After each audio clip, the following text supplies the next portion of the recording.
বন্ধুরা, টি-20 world cup 2026 নিয়ে এবার বড় সিদ্ধান্ত নিল আইসিসি। বাংলাদেশ ক্রিকেট বোর্ড দাবি করেছিল তারা ভারতের মাটিতে কোনো ম্যাচ খেলতে পারবে না, কারণ তাদের খেলোয়াড়দের নিরাপত্তার ঝুঁকি রয়েছে। এই দাবি যখন আইসিসির কানে যায়, তখন আইসিসি বিষয়টা গুরুত্ব দিয়ে খতিয়ে দেখে। আইসিসির রিপোর্টে উঠে এলো ভারতের security level low to moderate, যেটা যে কোনো বড় আন্তর্জাতিক টুর্নামেন্টের জন্য স্বাভাবিক। কোনো রেড অ্যালার্ট নেই, কোনো জরুরি পরিস্থিতি নেই, আর তাই ম্যাচ শিফট করার মতো কোনো কারণই নেই। আর এখানেই বিসিবির পুরো অজুহাতই খারিজ হয়ে গেল। আইসিসি স্পষ্ট জানিয়ে দিল বাংলাদেশ ক্রিকেট বোর্ডের দাবি খারিজ করা হচ্ছে।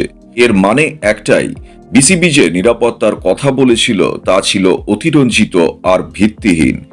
আর একটা বড় প্রশ্ন এখানেই উঠে এলো, যদি ভারত এতটাই অসুরক্ষিত হতো, তাহলে এত বছর ধরে বাংলাদেশ দল কেন ভারতে এসে খেলেছে? কেন সাধারণ নাগরিকদের জন্য কোনো ট্রাভেল অ্যাডভাইজারি জারি করা হয়নি? এখানেই বিসিবির বক্তব্যের দ্বিচারিতা স্পষ্ট হয়ে গেল। আইসিসিও জানে বিনা কোনো মজবুত কারণ ছাড়া ম্যাচ শিফট করলে তা একটা ভয়ঙ্কর দৃষ্টান্ত তৈরি হয়ে যাবে। আজ বাংলাদেশ যেমন দাবি করছে, কাল অন্য কোনো দেশও অহেতুক দাবি করবে। এভাবে তো আর বিশ্বকাপ চলতে পারে না। আইসিসির পিটিআইকে দেওয়া রিপোর্টেও পরিষ্কার লেখা রয়েছে, কোনো বিশেষ হুমকি নেই, কোনো অতিরিক্ত সতর্কতা নেই।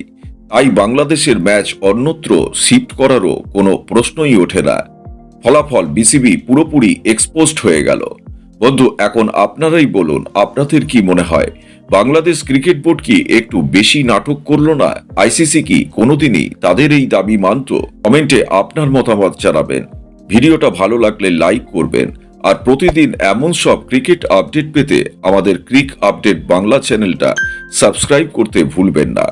ধন্যবাদ ভিডিওটা দেখার জন্য। কাল আবার দেখা হবে। জয় হিন্দ।